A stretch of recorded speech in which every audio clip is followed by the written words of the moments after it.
are live. Time for a little Saturday action here at the Watch Hangout, episode number 4 of Let's Build a Watch. Today we're talking parts and compatibility with our man Philip Hurst from Time Panda Watches. What's going on, everybody? Special guest COLIN Potts in the house. Welcome, COLIN, as well. Philip, what's going on for episode 4, man? Talk us through this. All right, guys. So we've been building watches. We've been having fun. We've been talking about all these parts that we get in, and we're just putting them together and making it seem pretty easy. Like, hey, this dial, this movement, these hands, this case. But when you're selecting, there's a little bit more to it. And I'm still figuring this out, and I'm figuring this out by trial and error. I've made mistakes. I've learned some things. But today I wanted to introduce a watch. He's this guy. I think I'm pointing in there. Am I doing it right? Hold on, wait. There he is. Boom, there it is, right there. This guy, his name is COLIN Potts, everybody. And he's actually going to be going through, and he's taken the time out to make some really cool diagrams, which him and I kind of just laughed about. Him and his little engineering mind. You can give me a hard time, it's fine. All right, he drew it up exactly how I wanted to describe it, and I had no idea what was happening. So today we're going to deliver that to you, and I want to give a huge shout out once again to the Watch Hangout. This guy right down here for help. Oh, actually, right there. This guy over here, JJ. Like, subscribe, and if you want to help us out and shoot them some super chats and get some comments in, ask some questions, we'll go ahead and answer them for you. But today, today I'll be doing this. Look, see? Yeah, this is so he's helping out. He's the programmer. Yeah. In the production world, he's the programmer. He's helping us out because our hands are going to be busy. Our hands are going to be dizzy too, talking to you guys. So, COLIN, how are you doing today, man? Actually, I should look this way, right? How I'm are you doing great. No, it's switched around. Our programmer has switched around. Now I can programming, man. I'm doing great. Thanks so much for inviting me. I have a watch repair business in Canada here, just west of Toronto. And I've just been I'm going to bring kind of a repairer's perspective to the build. But I think that in the course of doing a mod, which you do, and I think maybe people are interested in, hopefully we can steer you clear of some pitfalls when things start going wrong, and maybe give you some techniques on how to figure it out. And if we're lucky, teach you a few things about how to maybe do a better way than maybe you're doing it now, so you don't have to wreck too many sets of hands before you put them on a watch. Awesome. And guys, I brought him on, yes, to help me, but I'm on here, to also help you. I'm still a beginner. I got into watches, yes, as a little kid, always been interested in watches, but a little bit of my clout and credibility. I have none really in the watch industry, other than I built probably over 100 watches now. Just, ordering parts, bringing them in, making mistakes, ordering more parts, bringing them in, realizing, oh man, that says Seiko on it. I don't want to build it because I'm not going to do that. Let me order that part again. I've learned quite a few things, and I want to help you guys because I know there are modders out there. So I think between the three of us and our education in the watch industry, I keep on looking this way as if there's somebody over there. So I think between all of these guys here on the panel, we should be able to help you guys out. So yeah, JJ, I appreciate you, and thank you so much, man. So today, guys, hands. Let's really dive into this. This one's kind of important. So what do you want to talk about first? We haven't rehearsed this. Do you want to talk about sizing the hands first? Okay, well, easily for me, I know I could just type in NH35 hands and they just come up. That's pretty easy. But what are some ways that we should go about actually sizing the hands accordingly to maybe a not NH35? Let's say maybe either a Miyota or an ETA or anything like this. Yep. So the NH35, for example, in like watchmakers nomenclature, is a 150-90-21, which means the hour hand is 150. That means 1.5 millimeters in diameter. 90 means 0.9. So even if you had a set of screwdrivers, I've got a set here, right? It says down here, this one says 60. That means 0.6, right? So they drop the decimal point when we're talking about a lot of these things because it's just an extra figure to put in. And we're talking about these small sizes all the time. No way. Now, learning from the last few episodes, I see COLIN has his finger cots on. See, I'm learning some stuff there. I'm not touching anything yet. Don't give me any crap yet, guys. I ain't touched shit yet. pardon the potty mouth, guys. I haven't touched anything yet. So nothing yet. Still got a dome on.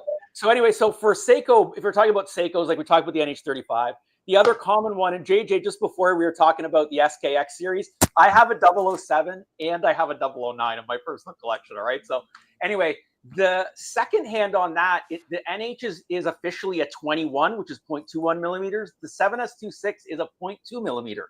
So if you think you're 100% compatible, now we're talking very small, but you might find that an older set of hands from some modders designed for a 7S26 might feel really tight to put on an NH35.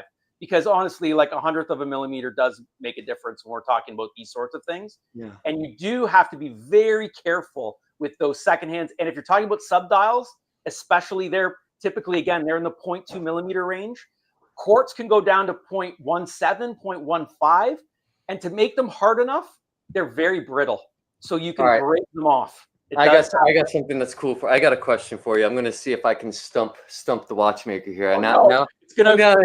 I had this happen to me. Now this is one of my pitfalls, and this has happened to me at the very beginning. It was on one of my first watches that I built. I didn't have this, and I really didn't know some procedures, like getting a little bit lower. But I put my second hand on, and it was in there. Looked great. But when I went to wind it and set the time, well, not wind it, but I went to set the time in hour hand, the second hand and everything's all spun together. Do you know what I did? Because I know what I did. I know exactly what I did. And it might not be very obvious, but I do want to bring it up because it's very easy to do. And there's a couple ways I found a way to get around that. So in your theory, if you were just looking at it and somebody brought in and said, hey, I've got, which way am I looking? Am I looking this way? I got this. I got this watch, and I brought this watch in, and every time I go to change the hour, everything spins, and it doesn't run anymore. What's going on? Obviously, you would want to take it apart, and I understand that. But what would you think it is? I didn't find this out until somebody explained it to me myself. Oh no, I feel like I'm going to fail the first test. I'm wondering whether the hour wheel is out of place. It's usually only friction fit with a wavy washer under the dial. Sorry, real quick. This isn't a very simple fix, guys. So if that happens to you, and it's not a very simple way I describe it. Sorry, I had to do it. I had no idea that existed in this chat, dude. Thank you so much. I just did that on the fly, but go ahead. I love you, brother. That's so good. No, so what he's describing here, when you have we're gonna say that this is. Actually, you have diagrams. Go ahead and bring out the second hand. I have diagrams, yeah. Let's talk about the second hand. So check this out. So everybody, if you see, it's the cutaway. So the outer portion here is going to be the post from the hour wheel, the post from the minute wheel, and then we're going to have the post from this thing. And then these are our cutaways of the hands across there, so everybody knows. Okay. Isn't that pretty cool, guys? So check this out. Now let's just pretend this is the post coming out of the center of your NH35, and it's the post that is the final post that you attach to, and your second hand is supposed to fit over the top of this post. Okay, it has like a little cup underneath the second hand, so the second hand looks like this, and there's a little cup underneath it that fits over the top of this post. What I did was, instead of using both eyes and being able to judge my distance because of stereo optics, I was using one eye with a loop, and I didn't see that I was either before or after it. And I set it in between that post and the minute hand wheel. So it was wedged in the gap in between the two things. So when you went to go change the time, everything spun because it was all cramped together. So now you know. Dun, dun, dun, dun. The more you know. I didn't think. I thought there's no way someone could mess it up that badly. That's my excuse for not knowing what the problem was.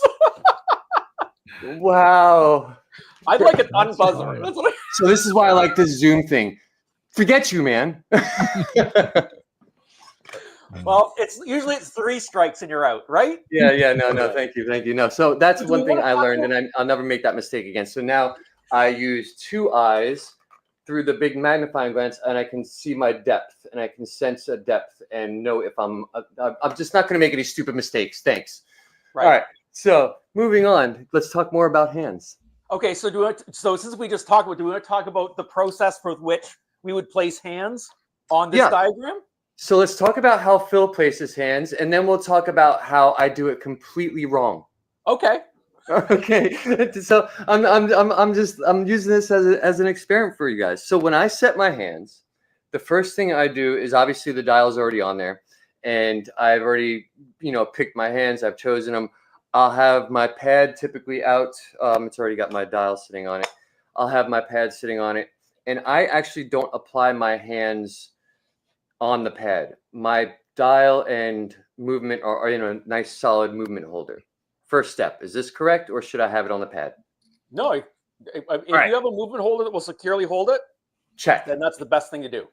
Ding! All right, cool. So now I have it in here, and then my next step is typically I will have my hour hand ready to go, or GMT, depending on if I'm doing which movement, and I will try and line it up. Now, one of my little things I like to do is make sure, obviously, it's pointing up, so I drop it up and down. Good movement, and then I just put it in, plunge it down, and make sure it's sitting on there flat.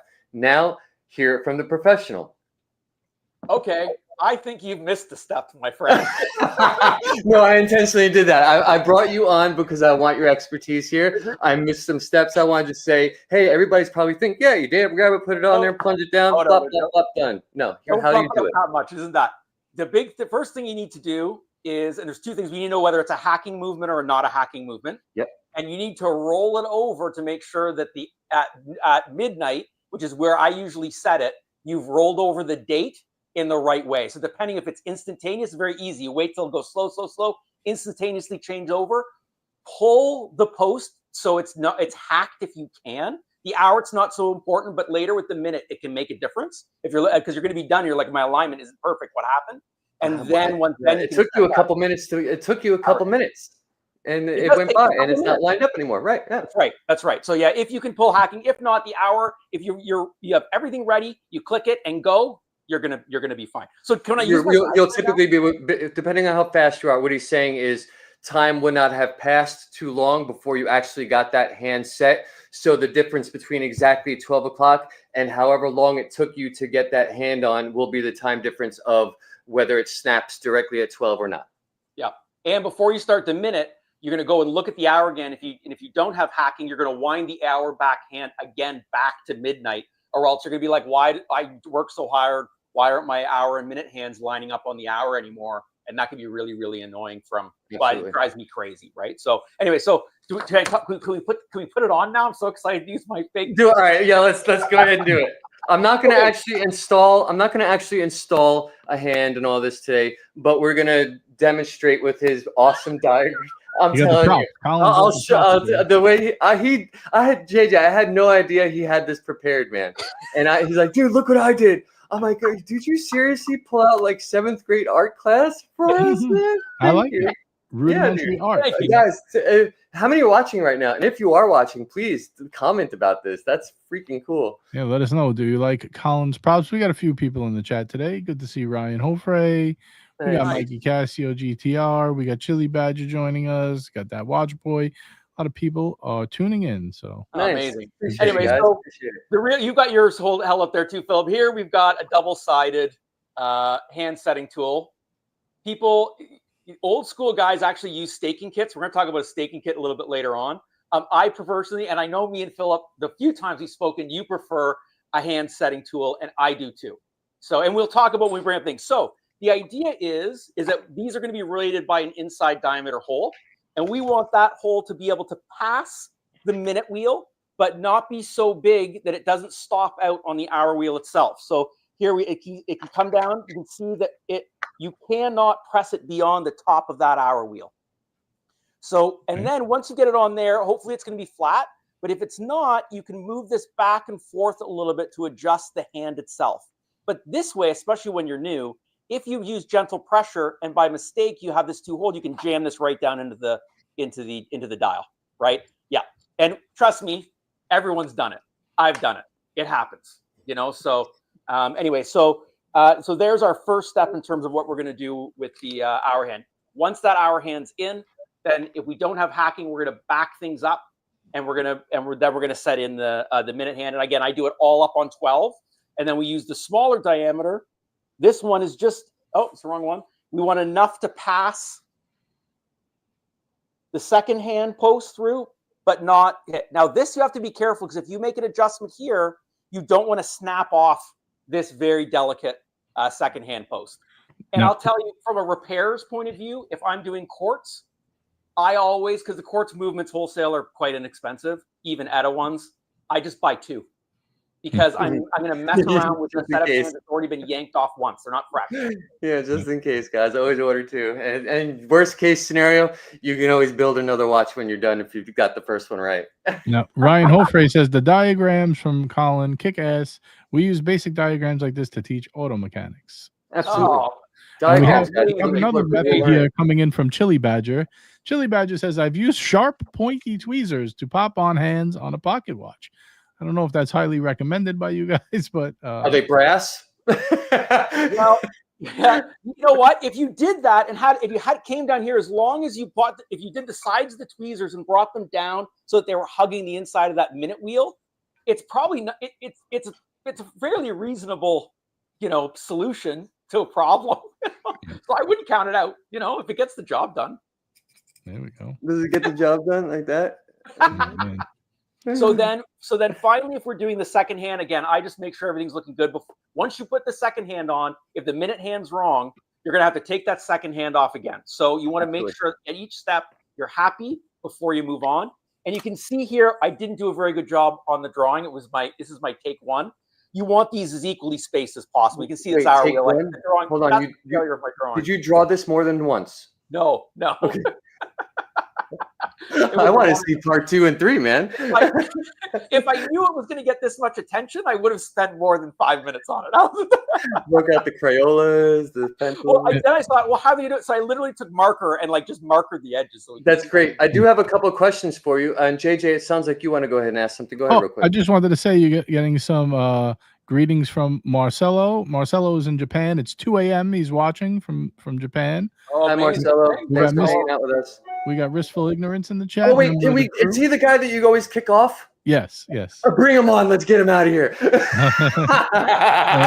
got Dad Mod's Watches in the chat. Good to see you. And Ryan says, Colin has good energy. We need him on again. Yeah, Colin's good people. We like Colin. I as soon as the second I met him and I saw he's a watch geek and I'm like, I like his attitude. I knew we just clicked. I was like, you've got the nerd information. We both got the energy. I've got this can work. So guys, I'm hoping you guys are enjoying this. I'm thinking that we're bringing you some pretty good information, but I do want to ask you a couple questions.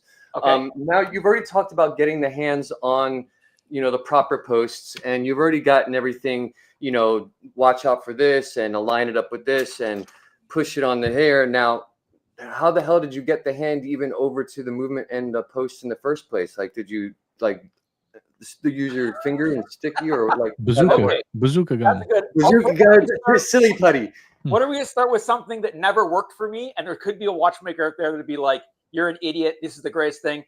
These. So there's an offset, so you can hold the hand like this in it, and then it's away from the dial, so you can get it in and get it close to the dial as you go down. These never resonated with me at all. It just never worked for me. Probably the things which. Brass is a good thing, but these are the boxwood version. It is the 6571-BUR-3s. I'm not sure about how much these are. They're at least $150. So yeah, guys, you're not gonna. If you're buying good quality tools, you're putting the money in there to something that is going to last you a really long time. Yes, you can get cheap tools from AliExpress for $3 or something like this. But for instance, a Bergeon set like this of screwdrivers, you'll get a nice set, the carrying case, all the screwdrivers. But the good part about it is these little tubes right here, you can actually change out the tips if you damage one. But even better, these tips can actually be sharpened and filed back down and made precise over and over and over again. And then when you can no longer do that, then you switch them out. So these, you get a good set, it's going to last you forever. So money well spent, always.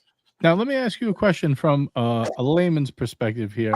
Because in my mind, I'm like, all right, boxwood, this sounds very fancy, very, and I get it. If you're a professional at this, you want this. But what is the difference? Is there any difference between that and just a plastic tweezers that aren't they so? Yeah, you can do plastic. I think the big thing is precision. That's the number one kind of thing. And you could always do brass. So brass is a perfectly, as long as you're gentle and just try to touch the hand as little as you can. That's the other thing. If you're Now, doing style, real quick on that side, just so you guys know, I use plastic. You know, I just want to address people. Hey, you don't need to go buy brass. Yes. You don't.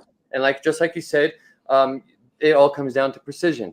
Now, me, I've learned to, you know, use these, and I've run into some issues. One thing I have run into is static with these, and you can wind up having a part stick to it, and this, that, and the other. So, although they work, there are better options, but don't feel you need to go out and spend all your money today. But if you do want to spend all your money, hey, do you sell tools? Geez, by golly, I do at Watch Hey, Hangout. No, just kidding, guys. For subdial hands, though, and again, there's going to be purists. You can use Rotico to hold the end of it. My only caveat is use a premium product like Rotico, not like a dollar store sticky tack, and get a fresh piece. Don't get it right out of the little box. It has never touched anything else, or else you're going to leave a little bit of residue on the hand as well. I'll tell you what, JJ, bring this guy back up. Let him keep on talking about some important stuff. Throw me over here in the corner. There we go. Okay, so we've done all this other stuff. We've got to the minute hand, right? So we're going to do second hand, and this time you would use a blank to push down so that you don't push this beyond, so it literally can only go to the depth of this point as well. However, in a mechanical watch, it's going to be ticking 4 to 6 times a second. You just stick it on there. You don't care how it's in a line. On a quartz watch, it's gonna make a big difference because you're gonna want to have it aligned with the indices as it goes around the dial. Now, what happens is, now of course, when you pull out the pin or the crown on a quartz watch, it stops, right? So you're good. The problem is when you're manipulating this stuff and we're putting the hand on, you can move that second hand on the little stepper motor, and it is probably out of place by the time you get to it. So you put the crown in, you let it run for 5 to 10 seconds, you pull the crown out, and then you set your hand, or else you're going to press it in. The first tick is going to be like, I think it's okay, and it's going to realign itself in the step positions, and it's going to be off, and you're going to have to take it off. Okay, so I've got a question for you. This comes down to I don't know. Okay, I think you just may have solved the problem that I've learned to deal with in different ways. So, for instance, the VK63 chronograph movement. You familiar with it at all? No. Who makes that? It's a Seiko VK63 chronograph. Okay. Oh yeah. Okay. It's a very simple VK series here. Anyway, it doesn't matter. Very simple, and I'm realizing that sometimes I go to put my second hand on. It's perfectly lined up, but then as soon as I set it, it automatically either wants to go to a certain position forward or back. Yep. Does this have to do with that? Exactly right. So you can't. We'll be talking. So when you're putting your second hand on, and you know how you haven't pushed it down all the way, and you're thinking, I'm just going to nudge it. They don't have to take it off all the way. I'll just no. You're not nudging it. You're not nudging the hand. The hand, that little stepper motor is so low torque, there's nothing holding it back. You're just moving the mechanism. You're not moving the hand. As soon as that hand's in contact with that second hand pin, you're not adjusting it on that pin anymore. The pin is adjusting with it. Okay, don't. All my watches have gone out great, guys. I promise you, they're good. They're good. I figured this out. I just wanted to probe and ask this guy some questions. All right. Okay, so if we're playing out this pretend scenario, you've taken off the minute hand, for example, a couple of times because you keep screwing it up, right? Or you realize that the hour minute is you take it off, you put it on. So now you put it on, it's too loose, right? Because you've opened up the whole of it, which is they're stamped parts, right? So it's not like the olden days where it's from a single piece of like steel or gold or rose gold. You know, with a significant meat of material on it. It's going to look like, I got another diagram. It's going to look like this. And that is a great representation from a mechanical engineering standpoint, like with the hatching and the line work. It looks like a candy cane to me, man. I don't know. Oh my gosh. I'm never going to unsee that. Thanks, JJ. Great. It does look like a candy cane. Anyways, so what happens is this is opened up after you've taken off and on a few times. You know, for example, if you have a quartz watch and take it to Cartier, for example, when you go in for a full service, they replace the hands. They will not reuse your hands. And one of the reasons why they're not doing it is because they don't want to deal with this baloney. It's too finicky to try to deal with it. Really? So, Cartier replaces the hands. I did not know that. So they won't try to preserve, even on, let's say, a vintage piece. They would much rather get rid of the hands, replace the hands. You know what? It depends. I have anecdotal evidence that people have said so. and I did have one customer because the repair was such that I couldn't get the parts or something. They brought me the service quote from Cartier, and they clearly stated, we will provide new hands only. That's what they ended up saying. Copy that. Thank you. So I only have one piece of solid evidence. And there may be other like mitigating factors about why they said that. I don't know, but they said, nope, that's how we do it. Either. That's fine. Yeah, perfect. Anyway. Cool. Just didn't know that. So, awesome. So there's a couple things we can do. What's here? Maybe we talked about opening the hole. Let's talk about closing the hole. So if we put this on kind of some staking block and put it like this, we can use a tool that looks like this to gently tap down and close this. And we would normally do that with a staking kit, which looks like this. And this particular one has a conical thing. And if I grab it, probably won't see it. I'm going to cheat, and I'm going to use Rotico. If I do it upside down, there will be, you probably can't see, it's very small. Anyway, it will go in here. I drop it in here, and then I would, it just went flying. If I'm not mistaken, JJ, don't you have a photo of that? Isn't there a photo loaded up into this of that? Yeah. There you go. So here's there's a close-up staking kit. So this was got you, bro. Story. You probably see two pieces on there. So this was from a quartz zodiac watch, as a Ronda movement. The post for the subdials, I think, was 0.5 or maybe really small. When I pulled off the subdial hands for a movement swap, the bushing, so if you probably notice on second hands and subdial hands, it's two pieces. It isn't a single stamp out part. The bushing separated from the hand. Oh, wow. So I used a staking kit to place the bushing back in and then press the hand with staking it. And that's, if you have the second picture, you can see how small it is in my fingers. That's how small those two pieces are together. Wow, that's incredible. But that's the precision you get. People say, oh, if I'm going to get my really first serious piece of watchmaking equipment, like before a lathe or before some other stuff, or a milling machine, the staking kit is 100% invaluable to use. You kids taking notes out there? Staking kit. Staking kit, yeah. Field notes. Staking kit. They're very hard. Vintage ones these days on eBay are very, very difficult to get. You're probably looking at $800 and more. And for a brand new one from Bergeron, you're probably in the $2,400 range. I'm talking Canadian dollars, so that's only like $5 down there. That's like $10 US. All right, not too bad. Wow, dude. JJ, do you have any questions? You've just been sitting there, silent partner, hanging out, man. I'm taking this all in. I don't know about you guys out there. Man, I'm just doing this. How's the YouTube world taking all this? Are you guys enjoying this? This is we could get some comments up here. Dad Mods Watches says he uses the carbon tip tweezers and Rotico. Yeah. Gen G is talking about. I don't know what you guys think of Horotech tools, but hey, what do you think about hold on. Hey, what do you think about Horotech? Yeah, so I am a Horotech dealer, and before I was a Horotech dealer, this is their Horotech Maxi Press for screwed case backs. There is their Max Press for crystals. There is their specialized snapback case removing tool. You know what? I also do Bergeron. I rep Bergeron as well. I think that Horotech has some really great products that are a lot more commercially viable. And there's a few things that Bergeron does better, and there's a few things that Horotech does better. You know, and I think it's so funny that Gen G just said there. The Horotech screwdrivers, I think, are amazing, amazing value, and they have a number of really clearly defined steps you can go through in terms of good, better, best. Amazing. I have the top of the line Horotech set, and I love it. So, dude, that's really cool. I would actually like to try, because like I said, I'm new to this whole build. When you switch me up, I don't know. It just messes me up. Just look straight ahead. You can't go wrong. No, when you switch me up, I'm good. So now we're here, guys. So I've gotten used to these, and these are a gift from our watchmaker. His name is also ends just like your name. His name is also ends in POTTS, which is I was just like, can I get away from these people?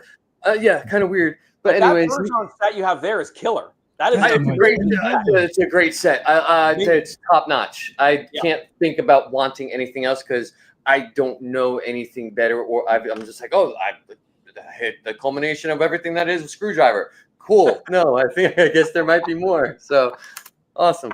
All right, so we talked about closing holes. Let's talk about opening them up. And hopefully nothing's gone crazy in the chat over the. Okay, No, so everyone's behaving. By the way, Genji is also a watch builder and modder, and she does a little bit of paint, or she does mainly painting and stuff like this. So she's pretty cool. nice. Yeah, she Yeah. modifies dials and stuff, does painting Yeah. on them, and does like regular paintings as well. Yeah. Mm-hmm. Oh, okay. All right. So anyway, so here is a small broaching vise, and I've got a hand stuck in there. So what it allows you to do is have a number of holes to control and hold in the watch hand. And then I literally had a pocket watch come in that I could not buy stock hands for, and I needed to open up the minute hand by it was like 0.5 of a mil or something. So then I can use a cutting brooch, which here's a typical. Maybe I'll grab a big one so we can actually see. Have a bunch of sizes. Here's a big guy.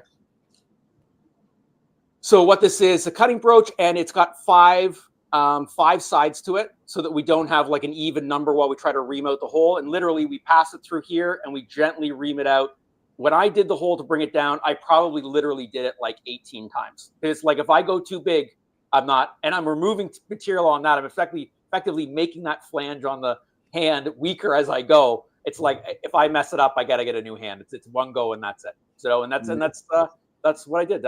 So if you've ever seen one of these, this is how, if you need to open up the hole of a hand, this is the way. Dude, you've got so many cool tools. So many cool tools. Oh my God, there's so much.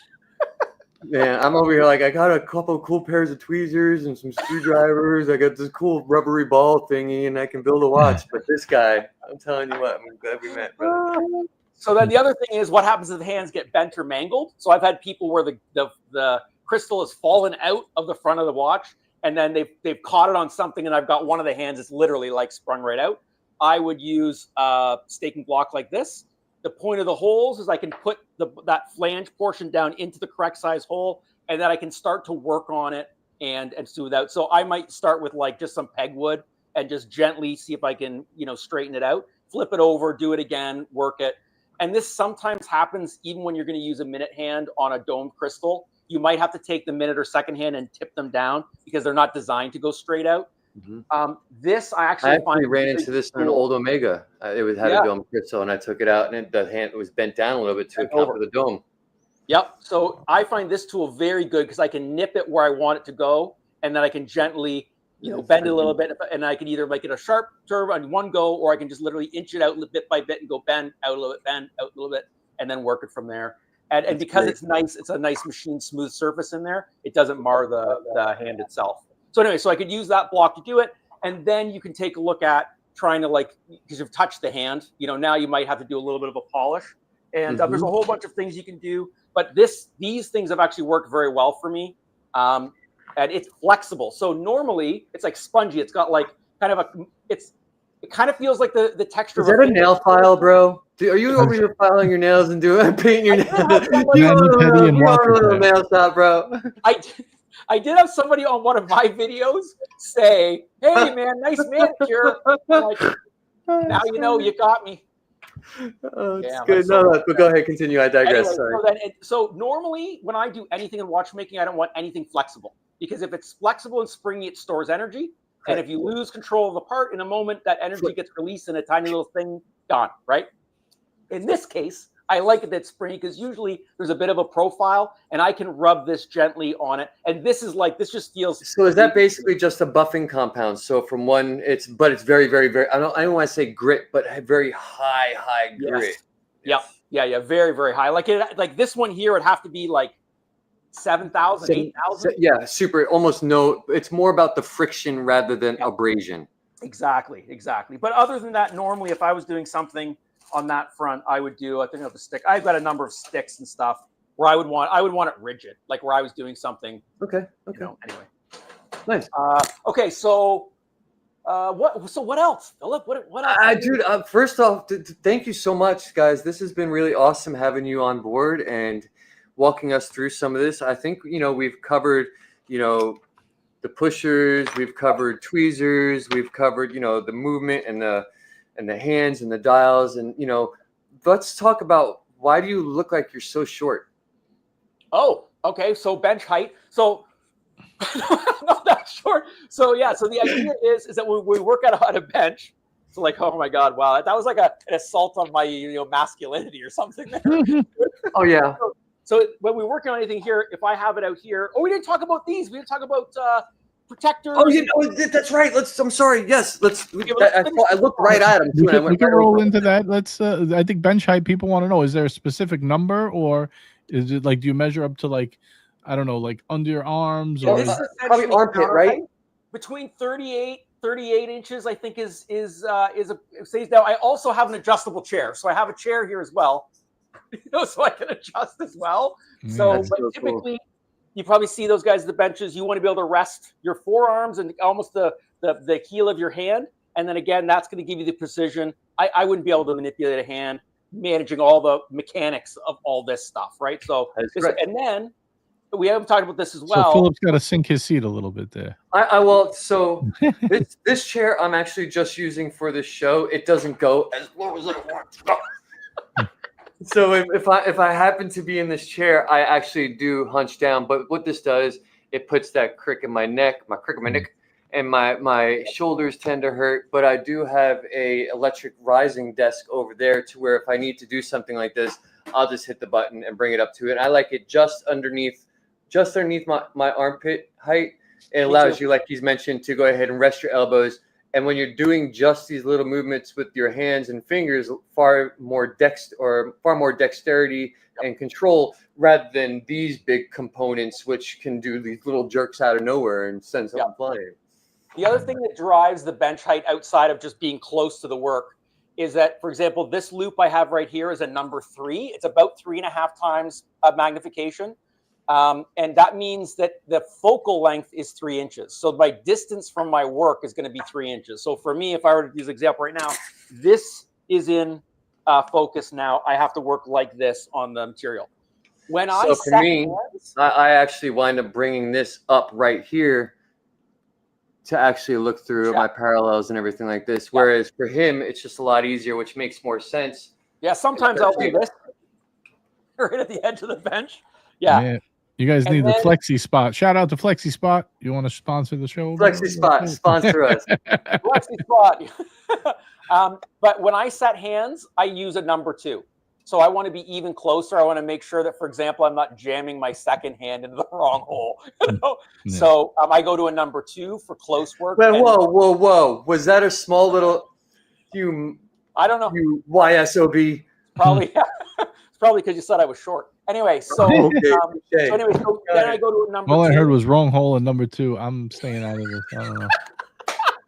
Well played. Anyway, so with the number 2, and I think the number 2 ends up being about a 4 times, 4.5 times magnification.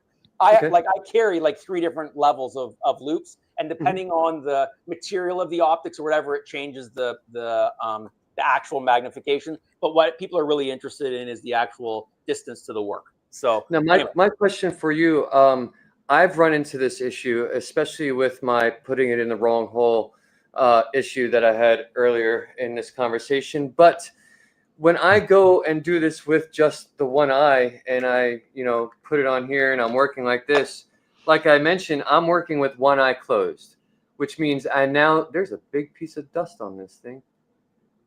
That's right. Why you should have do you have your dust cover? Where's your dust cover? There. It was on, man, come on now. But man, I only made fun of you once, You gotta lay retaliatory. Okay, so I have more information about loops. You're right. You are going to lose some potential depth, but you're going to get accuracy and you're going to get proximity to everything. So honestly, with some practice, I mean, if you prefer to have I do because I don't have the chair that comes down, but I want to be able to get in proper form, and I want to be able to use this. But the loop is going to be the way you're going to want to do it, and it's going to give you the flexibility to be able to pop between loops or whatever, whether on a wire. How about Ray-Ban Meta? Will that help at all? Sorry, which? Ray-Ban Meta. No, I don't think so. No, okay. I have those. But I'm an old school guy. So anyway, I thought about them just for recording, just to be honest with you. Oh, that'd be cool. I bought them. I have them right here. I've never used them yet. They're just sitting in the box still. You know my address. Yes, I do. That is true. Sorry. So here's some advice about the loop. And you said you closed your eye. You should not be closing your non-dominant eye.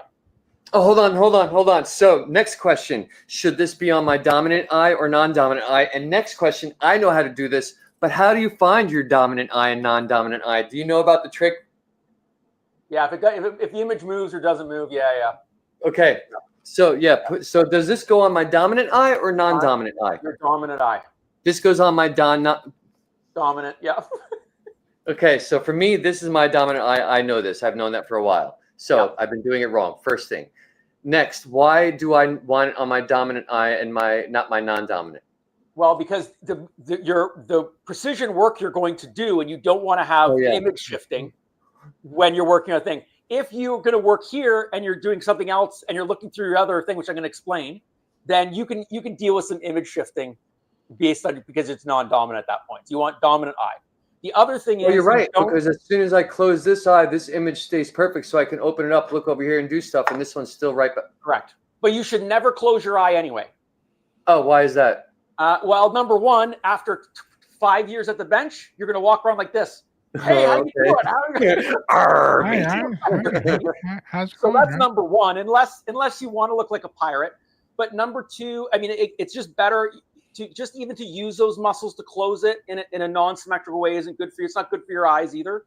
And all you do is shift your attention, and it'll actually become second nature, where you just don't close the eye. You just shift your attention, and you're able to do it.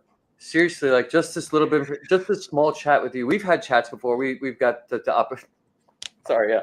Man. You know how many times I've actually just gone home with this thing on my head and like walked into stores, like spent hours out throughout the day after a day of a build or something like this.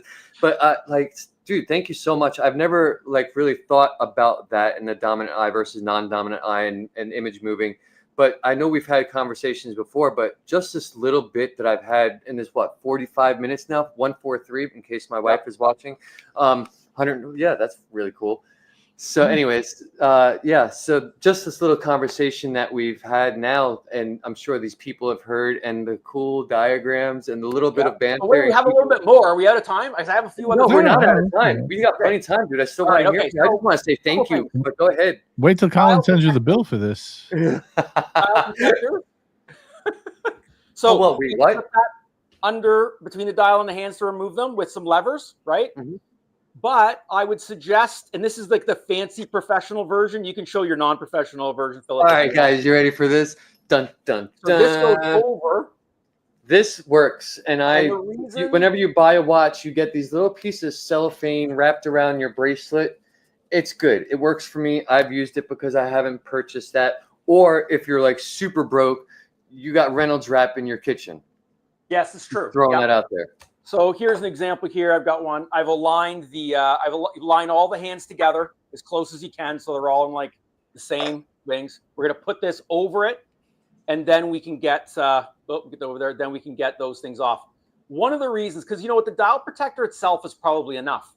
However, they can just go pop off and go flying. So it solves two problems. It provides an extra layer of protection if you also use the dial protector itself. And they're going to be trapped under here, and you're not going to be looking for them in the carpet when they come off. So that's two things that are important. We also didn't talk about spacing. Okay, so for the actual removers, hand movers, I prefer these. I don't like the Presto ones because I don't think there's enough control. So which ones are those? Are those independently? Because they look like are you just holding them to where they look like tweezers? So for people who don't know, two individual. Presto 2 is this. So it pushes against the dial and pulls that. This, I feel, has no precision. I'm like, now, granted, I have one. Sometimes you use to pull off cannon pinions. That's a whole other story. Can I say something real quick that I've just recently found out that I've run into a problem with? I used to think these were God. I used to absolutely love these. I've put them. Maybe I'm doing it wrong. Maybe these are just cheesy tools, and I've got bad tools. Maybe that's the issue. But I've run into an issue when I get underneath my hands and I pry up and I pop up, that once I remove even the dial protector, my nice Bergeron dial protector, and I remove my piece of cellophane or I don't know, whatever I used, I'm not using crap. I'm using good stuff now, but I've run into some issues. But now I'm at the point where I have left a mark on the dial before using these, to the point where I told myself, okay, let me go ahead and try these.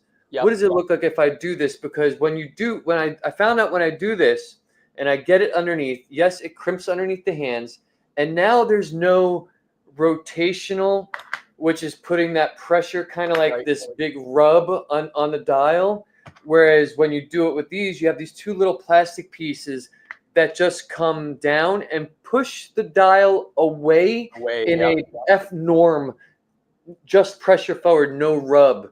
Now, is there a way I'm doing it wrong that I can actually combat that and still use these? Because I've found more precision with these, but more hassle at the end. It depends on where you've got. So I have two versions I use the most of. So this is the 2.5 millimeter width from Horotech. They're high polish, and I've never had any issues. I always use plastic, and sometimes you can't fit it in, but I always try to use this. And I don't know if you can see, there's a little bit of scuffing on the top of this. I just threw these for dramatic pause, and there was nothing. I said, and you guys just kept on going. All right. We're professionals. The show must go on. Continue, right? Go on. So then the other ones are like little tiny, like 1.5. You would need these to get subdial hands off. So those are the two. So I've not. Okay. I think we'll be talking about it in my next purchase. These work fine for pocket watches. I do part of the British Horological Institute's watchmaking program makes you hand make a set of levers. And this is for small clocks or pocket watches. And I made those by hand. And the beauty of that is once you make these with a large file, you will be very good at finding the flat when you're honing your screwdrivers later on. Because it was one of those like Karate Kid things where like, why are they making us do this? It's so painful. Wax on, wax off, man. And the fro. And then afterwards it was like, oh my God. Yeah, waxing the car really will help. Muscle memory, brother. Absolutely. Yeah, that's cool. So, good. That's great info. Go ahead, continue. All right. So we also need to talk about selecting movements, not so much with mechanical, although it might come up, but with quartz movements. So for example, I'm going to grab what we were talking before. We're talking about this ETA 902-002. So you get them, they come like this. And I'm going to disappear for 1 second. I can still hear you guys. Give me one moment. Am I supposed to stop? Guys. No, go ahead. Continue. So we go. Okay, so I can't just open up the customer's watch if I'm doing a replacement by the model number alone, because they come in different heights, and they define the height by the height of the hour wheel. So you have to take the hour wheel off, which is just pressure fit. Earlier, when he was asking what the problem is, I thought that maybe he'd unseated the hour wheel from the thing. So you have to take that off and measure it. So sometimes I say to customers, I said, I'm gonna have to take the watch all apart before I can even order the correct thing. And if you don't get that correct height, then you're not gonna get the clearance of the dial that you need. And there's usually 2, 3, sometimes 4 different heights. I think this one is listed as an H1, they'll have an H0, and there's maybe an H2. But the only way to figure that out is you have to measure the total height of the gear and post that comes out of that hour wheel. How do you measure your heights? What do you actually use? 2 things. Usually I'll just use a set of vernier calipers. Because I can kind of control, how much it is. But I would also use a micrometer. Micrometer, yep. Now, are those plastic or ceramic coated, or are those metal? They are ceramic. Ceramic, yeah. And why ceramic? Well, I just want to have a hard, smooth, marring surface. That's what I was getting at. Non-marring surface. Yeah, these ones are just steel, but I also have a good, well, not a good. I also have a steel set, but I also have my plastic set. Do you have a plastic set? I don't. Uh-oh. It's a good idea, though. It's a good Only idea. because I'm often doing lug to lug. I'm often doing case thickness and stuff like this. And if I do, you can always protect it by putting a piece of toilet paper on or something like that. But I don't want to. I have run into. What about the tape? Do you guys use that tape? What's it called? Captain tape? What is that? The jeweler's tape for the protective tape, so this way when they're polishing and stuff. Okay, so here we go. Of course he does. There it is. Of course you do. So if I'm just masking off a huge area, it's literally painter's tape. Masking tape. And then I have more. It's polyamide tape. So you can put that down and then completely wrap the lug. I tell people if you're doing like a bracelet change for the first time, just use the polymide tape. It's typically this orange color. Mm-hmm. You know, and you can get it in various thicknesses depending on your use. If you're doing one thing quite often, so I just have a reasonably wide and then a reasonably narrow. Fun tip, guys, if you are doing a bracelet change and you happen to have any of this stuff, I find it rather easy to put my push bars in using my fingers and just resting it up against the back of the lug. But if you do that without protection, you will mar up that lug. Whereas if you use a piece of this, put it on the back of the lug, just nice and clean, you can actually rest that spring bar up against there and it won't mar it up, and you can slip it in there. When it's in, peel it off. Easy peasy. Yeah. It's just a little, it's a way of protection. It's how they, you know, brush and polish. If you have the, for instance, the oyster bracelet or this presidential, this side is brushed, this side is polished. What they'll do is they'll put a piece of that tape over this. Well, on the real Rolex bracelet, they do it individually, one piece at a time. But when you're doing a whole thing, they'll usually just put a piece of tape over this, brush this over some 3M Scotch-Brite or something like this, whatever they're actually using. And then they'll remove that tape, and then they'll mask these pieces off, and they'll do this, the high polish process, without affecting any of the new brush. That's what that tape is. Many reasons for that tape. If you're talking about like Tudor or Rolex or anything with a fully machined end lug, you will need a pair of these kind of tweezers. And you're talking about potentially having the spring bar come in contact with the watch. You might be doing it wrong. So the idea when you have a machined end lug like that is that you put the end lug and the bracelet out here. You press down on the spring bars, compress them, and the watch goes into the end link. You never put the end link into the watch. So when I do that, I can literally hold the end link down, press these in. I'm not touching. Nope. If I slip whatever, all I'm going to do is go like this. I'm not going to touch anything. Compress, and I can now take that in and out all I want. Complete control.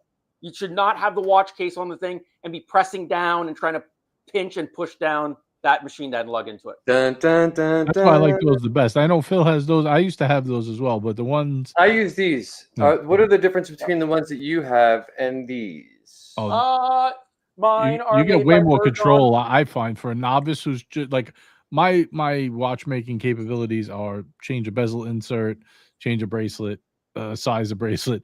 So that's about it. But for me, I've had the ones you had, Phil. The ends, I find the tips kind of break off a little bit on them. They are. And they broke off last night. Yeah, and they're a little clunkier. The ones he has, you could, you know, you're not relying on a spring. You're just using your own tension in your own fingers. Okay. And to me, you just have way more control. Like Colin said, you never scratch it. You just lay the bracelet down, you squeeze it, and you slide the head right in, and then you just let go, and boom, you're in business. You never. All right, so I've got a list for you, Colin. So far, I need the hand tools, and I need these little spring bar tweezers. Got it. Good thing he happens to be a parts dealer. Look at that. Working out. You know what? The thing is that people remember whether you got an expensive one or a cheap one. Is that, and when I went from like hobbyist to actually working full time for that couple of years I did, I'm not doing it full time anymore, but I did it for a couple of years full time. You wear the stuff out. So you can get replacement tips for them and all. You don't have to think, oh, I got to buy the whole new thing. There's some things that are just, they're going to be wear parts and you just burn through them. And that's the difference as depending on how much you got people that are watching now that are like doing like dials and they're doing a bunch of modding. You're going to find over time, you're like, you know what, that inexpensive case press, I have to go to the next one just because I wore out my original case press. The dies didn't have a reinforced metal insert. Like it just wore out. Then I had to upgrade. But in the beginning, it was fine. I tell people, like, don't not try to do your own crystal change if you want to. Like, I have a video about that. You can find it. I mean, I learned the hard way, and I bought one entry level just to figure out how to do it, and I experienced, okay, now I know why the good one, because mine happened to cantilever that when I pressed, the only points were back here. So when you pressed out here, it kind of tilted back. Yeah. So now I found one that I need one that comes straight down with my pressure right in the center. Anyways. But we talked about fancy screwdrivers, and screwdrivers are one thing that if you wanted to, if you were going to start and wanted to see if you wanted to do some of this stuff and wouldn't find it either too frustrating or too nerve-wracking, you know, there's nothing wrong with a cheap Chinese pair. The only thing is I still have them on my bench. If I grab right here, I got some right here. You just have to be willing to hone them yourself. So if you're comfortable with honing, because they're going to be all goofed up. They're not going to be good. Do you have the honing tool? I do. Show them what you're talking about. I have a stone. We'll do the stone. And mine's in the other room. I don't feel like walking over right now. So there's a two. There's like a medium and a fine grit. Now some people, they want the little roller tool, which I've got floating around here somewhere. You put the roller. I'll get it. Probably right here. I don't use it very often. I might be able to find mine faster. You might. I think I found it. All right, there it is. Because that's what I actually use. Still in plastic. Wow, you really don't use it. So you got a hole in it. You put the screwdriver through like this. Find that's parallel and flat. You do a little test. And then the idea is I can take this.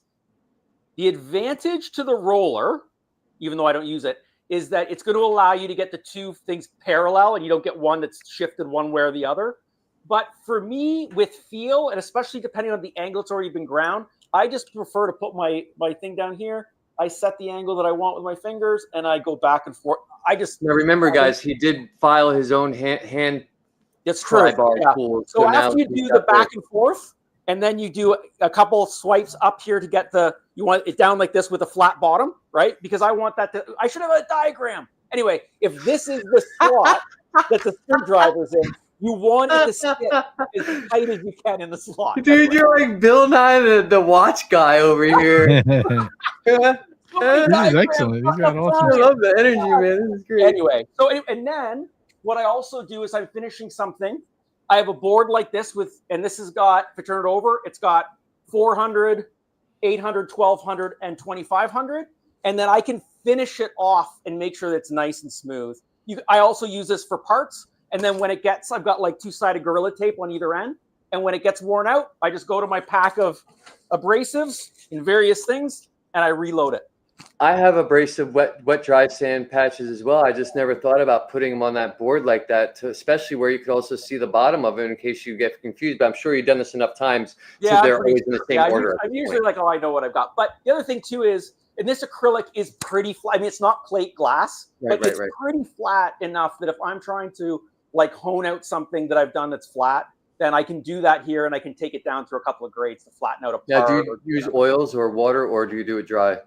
Sometimes I sometimes use a little bit of water, but mostly I don't. And then if I'm using an Arkansas stone, I'll usually load it with mineral oil. That's awesome, man. So, and then I've got two kinds of mineral oil or mineral stones. So I've got this one here, and then I've got this one. I think this, I'm trying to think what it is, but this is very, very fine. This black type, and then this is like moderate, but it's still like, it's nowhere like this is very coarse compared to these two. Awesome, I man. have somewhere what the actual grit equivalent is, but it's on the internet. If you want to know what the grit equivalent is, we'll look them up. Absolutely, man, for sure. Well, guys, dude, I don't know how much longer we want this. I'm sure you're a plethora of knowledge.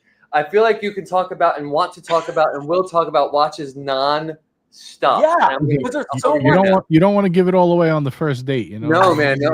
Let's not give away the cow, bro. Come on, seriously. Let's keep these people coming back. But if we wanted to sum it up, and we talked about like setting hands today, we talked about a bunch of tools. Is if you're looking at doing some of this stuff yourself, try to define a single operation. So you're like, okay, I'm going to do the hands, right? So I'm like, I need a dial protector. I need something to take the hands off with. I need something to set the hands back on with. And I might need something to hold it, potentially polish it or clean it up, whether that's a little bit of Rotico or whatever you're going to do.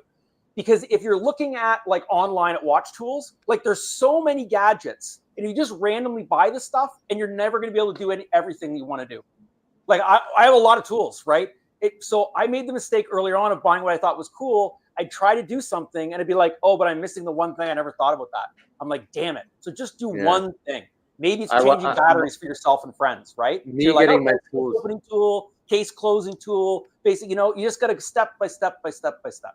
Me getting my tools wound up taking a long time because I was like, oh, I'm just going to get this kit. I'm going to start building. And then I realized, oh, wait, I want to do this and I can't. So I would have to order it and wait 2 weeks. And then it comes. And then I'm like, cool, one more step. And then I'm like, oh, wait, I can't finish it because I got to wait another 2 weeks for this part. So yeah, fine. Like he said, I think that's a great process.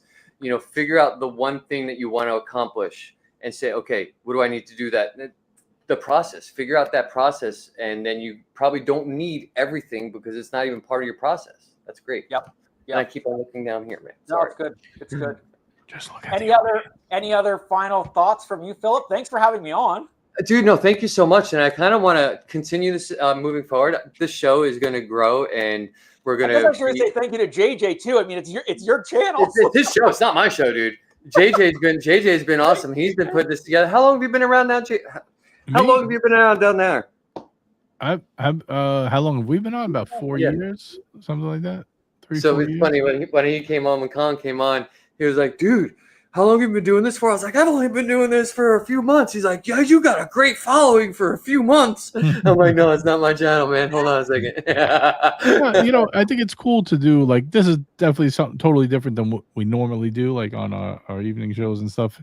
We kind of just, you know, talk watch collecting strategy and the state of the market and new releases and what are we buying next. And, you know, guys pop on and show us what they bought. It's mostly from collector's perspective.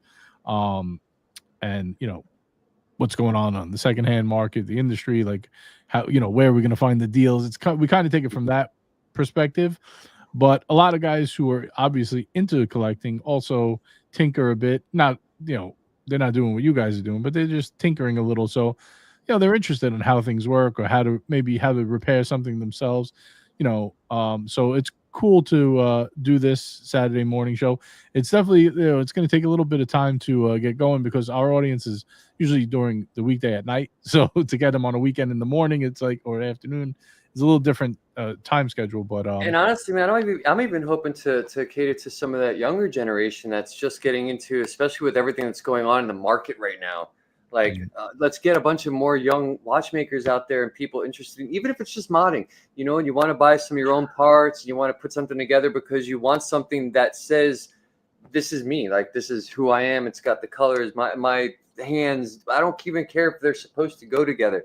If it says it's you, it's your stuff, right? Like, that's how I want you to wear it. Speaking of which, do you have a watch on right now? Me or Colin? Both of you guys. Oh, yeah. Oh. Well, see, I always feel I have to be politically careful. No, you're right. So, you got the Pepsi GMT, nice. Yep, it's a Pepsi weekend. Yesterday I had the meteorite Pepsi with white gold. Today I'm wearing the steel on Jubilee. Today I'm going. The Seiko people don't hate me, and then the Rolex people don't hate me. I just go right in the middle with the steel and gold Tudor Black Bay. I was about to say that's beautiful. That's my political. I'm in the middle. Nobody gets excited. You can't hate the Black Bay, man. You can't. I'm over here rocking. We've got 2 Time Panda watches. We've got a beautiful day date with that blue dot. Can't see it right now.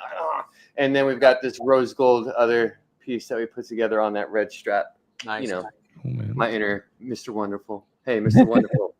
I need an investor. I will give you $10 for 80% of your company. Okay, that's better than nothing. But honestly, I think that's really all I want to share with everybody right now, because I want them coming back and I want them to get used to seeing us. And where did JJ go? Did he just disappear on us? Bye, JJ. So do you want to, how do people, so do we tell people how, if they want to contact us, how to do that? Yeah, so if you want to contact me, you can find me at timepandawatches.com, timepanda24 on YouTube, timepandawatches on Instagram. And if you want to find this guy right here, how can they find you, Colin? Watchoffthecuff.com. You can email me directly at colin@watchoffthecuff.com. And I'm not super into Instagram or whatever. It's mostly the website or whatever. And I do have a YouTube channel that has some, how-to videos, kind of step by step. So yeah, but anyway, people email me, and if I can help you along your path, I'm also the founder and executive director of the Horological Society of Canada. So we're interested in supporting like the art and science of horology for anyone, so you don't have to be in Canada. People call me from all over the place. I'm happy to help if I can. Guys, well, you heard it first. Colin, thank you so much for your time on here. Watchoffthecuff.com. There you go. It's in the description, guys, and it's in the chat. And if you guys want to hang out more and see more of this and learn how to build watches yourselves with people such as this guy up here, and myself, I'm a noob, and I'm learning as I go along and having a great time doing it, building watches. You're doing great. I guess what we'll say great. I mean, I'm having fun, and I'm learning, and I'm a sponge, and I'm always about getting more information, and I'm also want to pour that information into as many people as I can. So this is our platform to do that. But once again, guys, thank you for joining us. Jay, thank you so much, man. I truly appreciate you. Colin, dude. Switch them up. Am I doing? Oh, man, you gotta quit.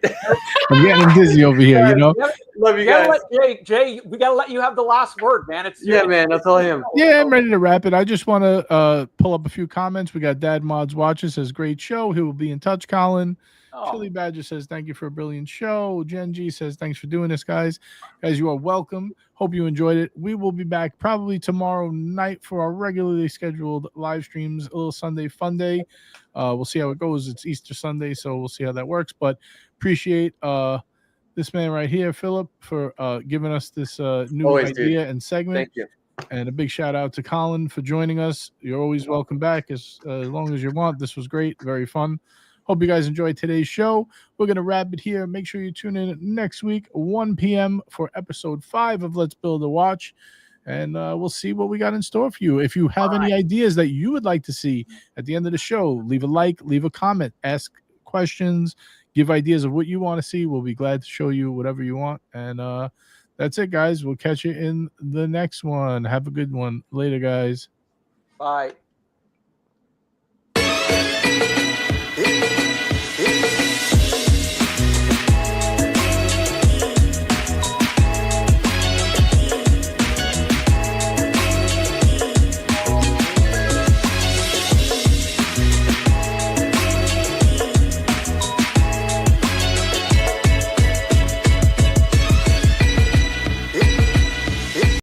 Hey guys,